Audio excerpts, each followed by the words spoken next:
Ngasi numidang wairang phongkiba Kangleipak Mairagi pause dagi maru oipa pau khara khangatsaraga miyamda khudo tamjige Kuki terrorist singna drone sijinaduna kangchup leiriba AR ge post tamna bomb ani thadakhre Manipur gi sing amasung tampaka tainaba singgi saru kayada haujiksu Kuki terrorist sing mapanga kanna leituna tampaki mafam kayada landarakpagi thabak satharakle ngarang numidang su Imphal West District ki lamsang police na konba Kangchupta Kuki terrorist na drone sijinaduna bomb thadakhre haide pause asina khunja singdagi phangba paugi matung inade Kuki terrorist ngaduna ngarang numidang pung 8:18 lam taba matamda Kangchup ki mga suba Manipur Rifles leiriba post ka nakna leiriba lamdai bungthong mayada bomb ama thadarakhe masigi matungda numidang pung 4:30 taba matamda anirak oina phayeng panchayat gargi lambigi nakalda bomb amasu drone sijinaduna thadarakhi haire bomb thadarakpa aduda mga suba Manipur Rifles personnel gi maikedige nomai ramkul lop drone tamna kafke khulai thuna drone adu singi lambi romda pachinduna mangkhre haire bomb pokhaiba aduda security personnel amade khunjasing aso apan amate yaukide aduba khunjasing kharadi ngarang numidang masa masagi mayum thadoktuna saphagadaba mafamda thadoktuna lainaki haire Thaudo adubu hakthengana khanghobani haiba khunja amana phongdorakpagi matuk inade Kangchup chingkhongga nakna leiba Kuki ki khol oiriba Kangchup porel amasung Kangchui tuikul hariba Kuki khol ahum asigi manungda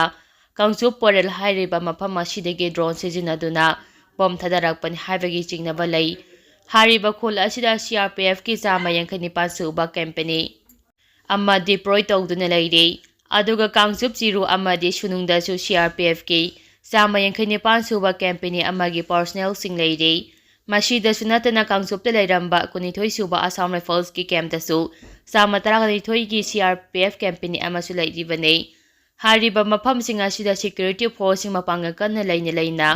Kuki terrorist sing matau karamna drone bombing tarok leibano haibase angakpa poi aduga atamna Manipur Rifles leiba mafamda bomb thadarakpa sina mafam asidagi Manipur Rifles sing la hendanaba thabak paikhalakpa oigani hiram asigi matangda home su pariba chief minister M Berenge athuba miyeng sangbiduna hariba mafam asida khutlingduna leiriba Kuki terrorist sing asi takthokpiyo haire makha tarakpa pauda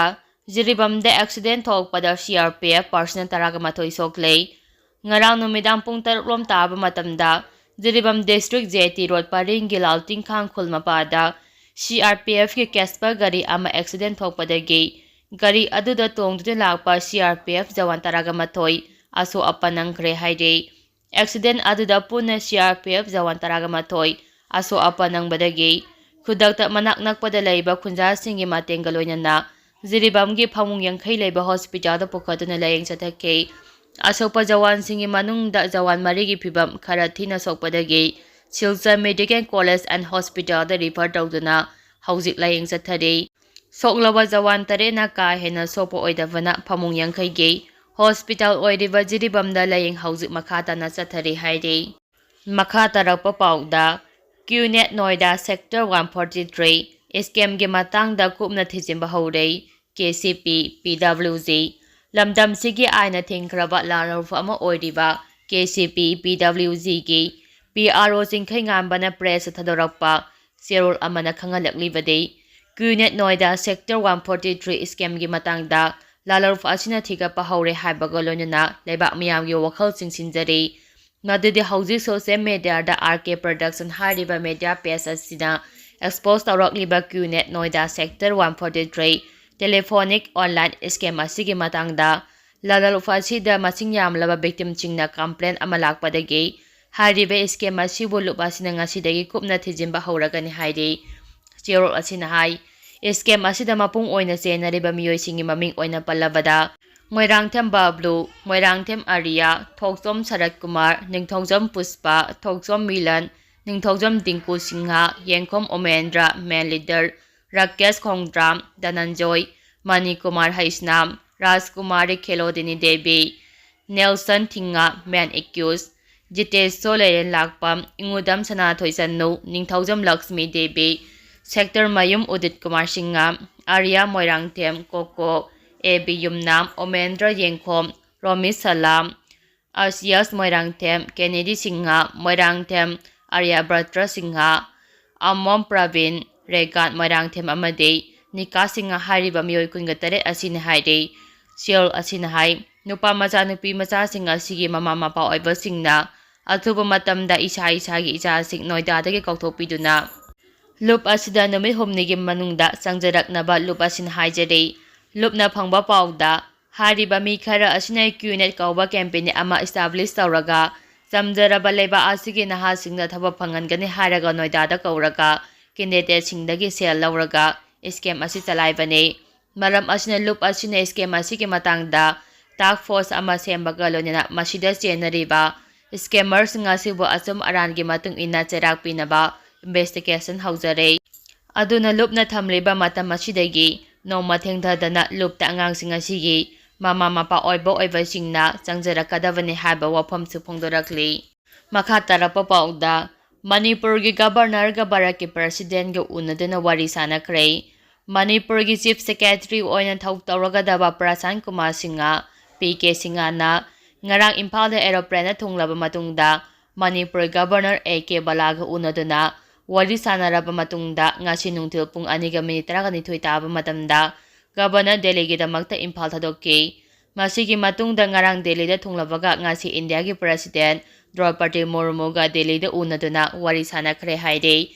India gi president Manipur governor bo taram opogalonana hauzik Manipur gi oidiba phibam gi matangda kupthana wari sanaki haide. Kari karamba phibam gi matangda wari sanakhibagi haibadudi chapchaba paudi phangba ngamdri. Adubu Manipur da awonba amadi lakadra haibagi thajabadi leiri. Makha tarapa pauda ngasidagi Dimapur Guwahati amade Kolkata paigadaba airline Air CM Birenna launch tawkhre. Ngasidagi hauraga Seoul amada anire Imphal International Airport dagi Dimapur Guwahati amade Kolkata paigadaba flight airline Air Manipur gi Chief Minister Nongthoma Birenna video conferencing gi khutangda Civil Aviation gi Union Minister Kinjaraju Ramohan Naidu ga lonina launch tawkhre.